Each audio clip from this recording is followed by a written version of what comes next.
कल supreme court में 1995 का जो वक्फ एक्ट है, इसको चुनौती देने वाली जो पीआईएल थी, उस पर केंद्र सरकार और सभी राज्य सरकारों को नोटिस जारी हुआ है। अब उसके बाद से लगातार लोग पूछ रहे कि जब नया कानून आ गया 2025 में, फिर पुराने वाले कानून को सुप्रीम कोर्ट में हमने क्यों चैलेंज किया है।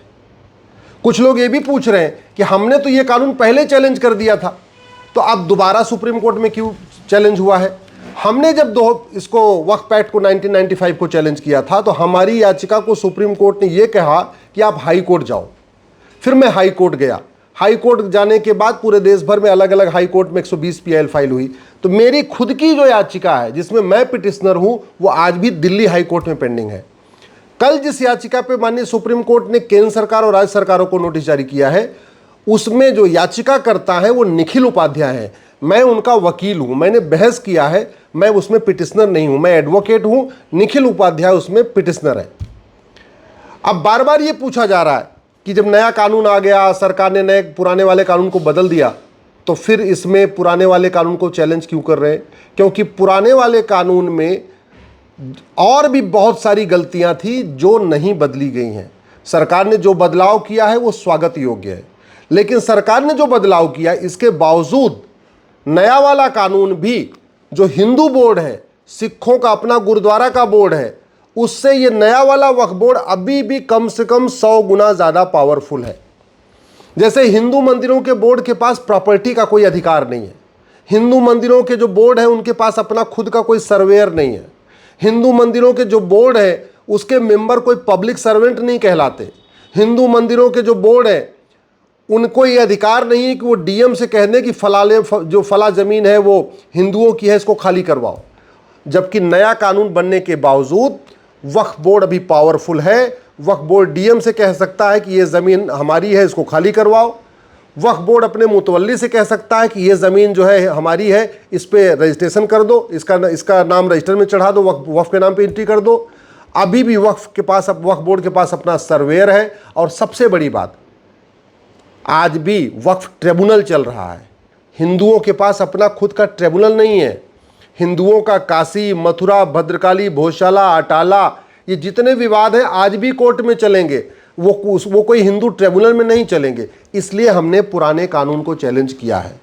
पुराने कानून में जो बदलाव हुआ है ये 20% बदलाव हुआ है, 80% अभी भी बदलाव बाकी है। और इसीलिए हमने जो पुराना कानून है इसके सेक्शन 3 को चैलेंज किया है, सेक्शन 4 को, section 5, section 6, section 7, section 8, section 28, section 29, section 33, section 36, section 41, section 52, section 83, section 85, section 89 और सेक्शन 101।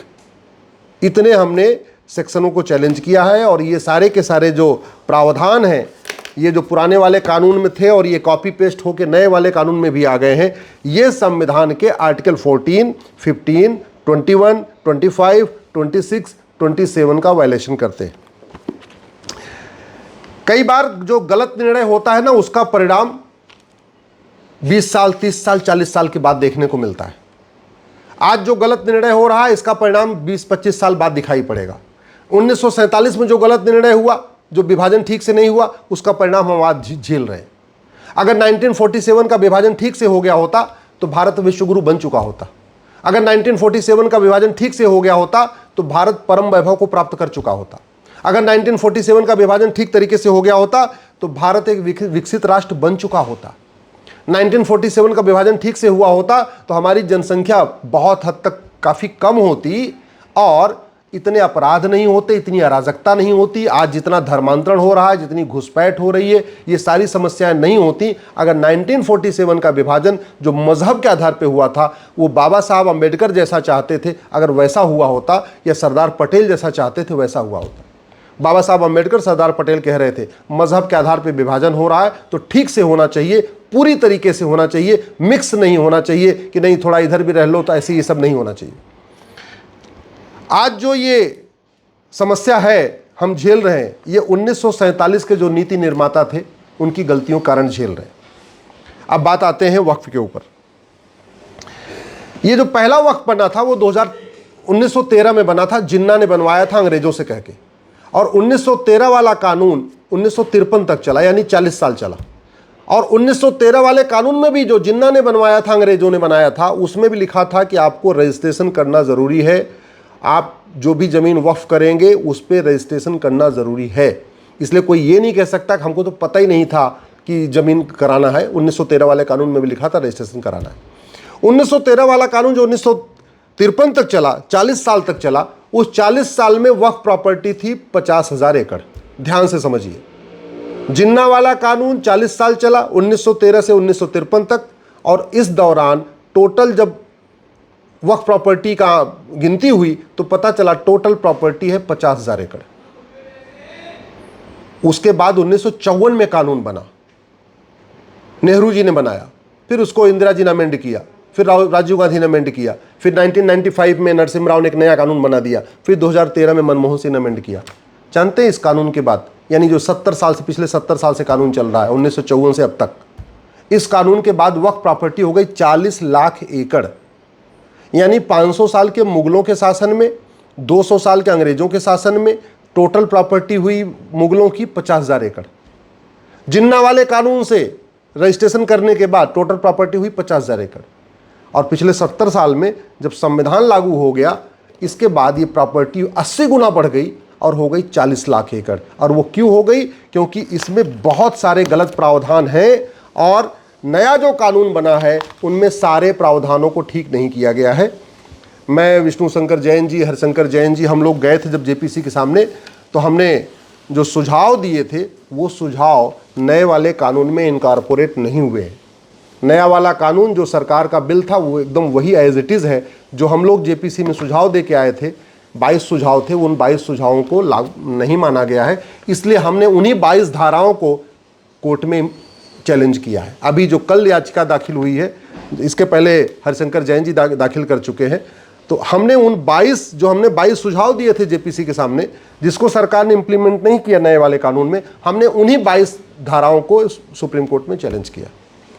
अब इस समय सुप्रीम कोर्ट में 2 तरीके की याचिकाएं चल रही हैं। 100 याचिकाएं हैं जो 2025 वाले कानून को चैलेंज कर रही हैं। उसमें ओवैसी जी हैं, पर्सनल लॉ बोर्ड है, जमीयत उलमा हिंद है, इमरान प्रतापगढ़ी हैं, ऐसे बहुत सारे सांसद हैं, बहुत सारी पॉलिटिकल पार्टियां हैं। टोटल लगभग 100 याचिकाएं हैं जिन्होंने इस कानून को चैलेंज किया है जो सरकार ने अभी 2025 में बनाया। हमने जो चैलेंज किया है वक्फ एक्ट 1995 को, हमने ओरिजिनल 1995 का वक्फ एक्ट चैलेंज किया है। इसके अलावा 2013 में जो अमेंडमेंट हुआ था, मनमोहन सिंह ने किया था, उसको भी चैलेंज किया है। इस पे 2 याचिकाएं हैं सुप्रीम कोर्ट में। हाई कोर्ट में 120 याचिकाएं हैं, सुप्रीम कोर्ट में 2 याचिकाएं हैं। एक याचिका हरिशंकर जैन जी की है जिसको विष्णु जैन जी ने बहस किया था। दूसरी याचिका निखिल उपाध्याय की है जिसको हमने कल बहस किया है। तो 1995 वाले मामले पे केवल 2 याचिकाएं सुप्रीम कोर्ट में है, वहीं 2025 वाले कानून के खिलाफ 100 से ज़्यादा याचिकाएं हैं। ये अंतर है, जरा सोच लीजिए, हम कैसे लड़ाई लड़ रहे हैं और हम कैसे सुप्रीम कोर्ट में लड़ रहे हैं। इसको आप समझ सकते हैं कि हमने जो कानून चैलेंज किए उस पर केवल 2 ही याचिकाएं हैं सुप्रीम कोर्ट में। ये कानून जो है हमने इसलिए इसको चैलेंज कर दिया क्योंकि ये मुगलों की प्रॉपर्टी को भी ना वक्फ प्रॉपर्टी डिक्लेयर कर रहा है। याद रखिए, सत्ता का हस्तांतरण होता है तो प्रॉपर्टी राजा के पास जाती है। यानी जैसे मुगलों का राज था तो मुगल मालिक थे, मुगल चले गए, अंग्रेजों का राज हुआ तो अंग्रेज मालिक हो गए इस देश के, अंग्रेज चले गए तो इस देश के मालिक कौन हो गए? राष्ट्रपति। यानी मुगलों की प्रॉपर्टी हो या अंग्रेजों की प्रॉपर्टी, सबका मालिक कौन हो गया? राष्ट्रपति। दुर्भाग्यवश मुगलों की जो प्रॉपर्टी थी उसको वक्फ प्रॉपर्टी डिक्लेयर कर दिया गया, उसको सरकार ने अपने पास लिया ही नहीं। हमने इस कानून को इसलिए भी चैलेंज किया है कि 1950 में एक इवेक्यू प्रॉपर्टी एक्ट बना। उस कानून में कहा गया कि जो यहाँ पे विभाजन के बाद मुस्लिम्स की प्रॉपर्टी खाली हुई है वो सरकार ले लेगी। ठीक है, बहुत अच्छी बात है भाई, विभाजन हुआ, जो लोग यहाँ से चले गए वहाँ पे सरकार ने ले लिया।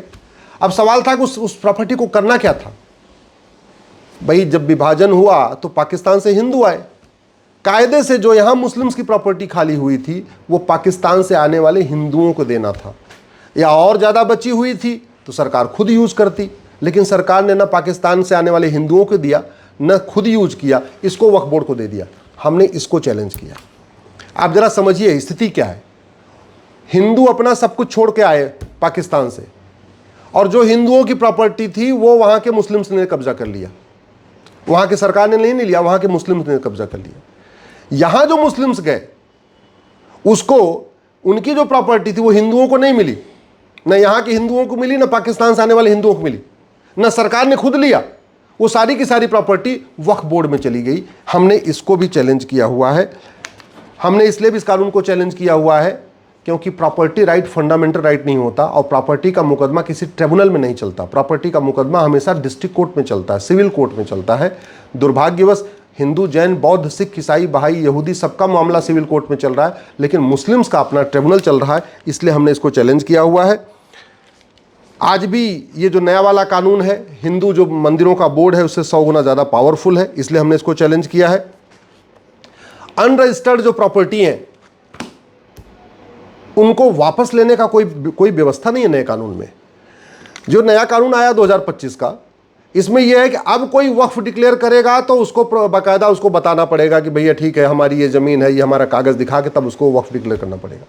लेकिन जो 40 लाख एकड़ पे वक्फ बोर्ड कब्जा करके बैठा हुआ है, उसको ऑडिट करने का इसमें कोई प्रावधान नहीं, उसको वापस लेने का इसमें कोई प्रावधान नहीं। इसलिए हमने इसको चैलेंज किया है। जो प्रॉपर्टी खाली हुई थी 1947 के विभाजन के बाद, उसको वापस लेने का इसमें कोई प्रावधान नहीं। जो इस कानून के अंतर्गत मज़ार, दरगाह और पक्का कब्रिस्तान को वक्फ डिक्लेयर कर दिया गया है, उसको खाली कराने का कोई प्रावधान नहीं, क्योंकि मज़ार, दरगाह, पक्का कब्रिस्तान अन इस्लामिक है, अन कुरानिक है, ये इस्लाम में हराम माना गया है। तो जो मज़ार, दरगाह, पक्का कब्रिस्तान इस्लाम में हराम है, उसको कोई कानून वक्फ प्रॉपर्टी कैसे डिक्लेयर कर सकता है? जो इस्लाम में हराम है वक्फ कैसे हो सकता है? इसलिए हमने इसको भी चैलेंज किया हुआ है। सिविल प्रोसीजर कोड सबके लिए फॉलो हो, ये ज़रूरी है। और वक्फ बोर्ड के पास उतना ही अधिकार होना चाहिए जितना हिंदू बोर्ड के पास है, जितना सिख के बोर्ड के पास है। जितना अधिकार हिंदुओं को अपना मंदिर चलाने का अधिकार है, उतना ही मुस्लिम्स को अपना मस्जिद चलाने का अधिकार होना चाहिए।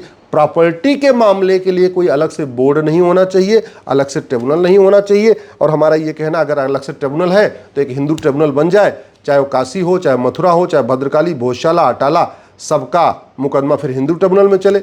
अगर ये नया कानून ठीक है तो ऐसा ही कानून फिर हिंदुओं के लिए बना दिया जाए, हिंदुओं के पास अपना सर्वेयर हो, जाके सर्वे कर करके अपना देखे। भाई संभल का मामला हो, चाहे काशी का हो, चाहे मथुरा को, हमें सर्वे कराने के लिए क्या करना पड़ता है? कोर्ट जाना पड़ता है। कोर्ट एक सर्वेयर अपॉइंट करता है, फिर वो जाके सर्वे करता है। वहीं दूसरी तरफ वक्फ एक्ट के अंतर्गत मुस्लिम वक्फ बोर्ड के पास अपना खुद का सर्वेयर है, यानी उनको किसी कोर्ट में जाके आदेश नहीं लेना है कि सर्वे कराना ही नहीं कराना। उनका सर्वेयर जाएगा, सर्वे करके आ जाएगा और उसको रजिस्टर में एंट्री कर देगा। तो इसलिए मैं कह रहा हूँ, इसलिए हमने इस कानून को चैलेंज किया है। मैं आशा करता हूँ इस पर गंभीरता के साथ विचार होगा। एक बार 2025 वाला मामला जब निपट जाएगा फिर इस कानून पे चर्चा होगा। ये बड़े दुख की बात है कि भारत इकलौता ऐसा देश है जहां मेजॉरिटी कम्युनिटी इक्वल राइट के लिए लड़ रही है। पूरी दुनिया में जो माइनॉरिटी है ना, वो कहती है हमको तो वो अधिकार दे दो मेजॉरिटी के पास है। उदाहरण के लिए पाकिस्तान में हिंदू बहुत कम है, तो वो कह रहे हैं कि जी हमको वो अधिकार दे दो जो मुस्लिम को मिला हुआ है। बांग्लादेश में हिंदू बहुत कम है, वो कह रहे हैं जी हमको वो अधिकार दे दो जो आपने यहाँ मुस्लिम्स को दे रखा है। और हिंदुस्तान में हिंदू जहां कहते हैं हिंदू 80% है, हम लोग इस बात के लिए लड़ रहे हैं कि हमको भी वो अधिकार दे दो जो आपने वक्फ बोर्ड को दिया हुआ है। ये बड़े शर्म की बात है। दुर्भाग्यवश वोटजीवी, नोटजीवी, सत्ताजीवी नेताओं ने ऐसे 50 से ज़्यादा घटिया कानून बनाए हुए हैं। जब तक एक भी अंग्रेज़ों का कानून भारत में है, जब तक एक भी कांग्रेस का कानून भारत में है, भारत सुरक्षित नहीं हो सकता है। इसलिए सारे के सारे कानूनों को ख़त्म करना ज़रूरी है। मैं आप लोगों से आग्रह करता हूँ, इस वीडियो को अधिक से अधिक शेयर करिए, इस चैनल को भी सब्सक्राइब कर लीजिए। आगे से आपको सारे हमारे वीडियो इस चैनल पे मिलते रहेंगे।